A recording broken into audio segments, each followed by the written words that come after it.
ఎప్పుడు మంచి వాళ్ళకే చెడు జరుగుతుంది అని. నువ్వు ఎప్పుడైనా గొంగళి పురుగును చూసావా బైజామా?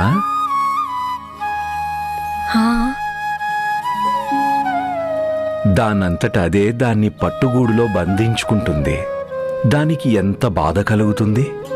దాని శరీరం మొత్తం మరో కొత్త రూపం దాల్చినట్టవుతుంది. చాలా పెద్ద పరివర్తన. చూసేవాళ్ళనుకుంటారు, పాపం ఈ గొంగళి పురుగు ఏం పాపం చేసుకుంది, దీనికి ఎంత కష్టం కలుగుతుందో కదా అని. కానీ నిజానికి ఇది ఒక ప్రక్రియ బైజామా. రంగురంగుల అందమైన సీతాకోక చిలుకగా మారే ప్రక్రియ.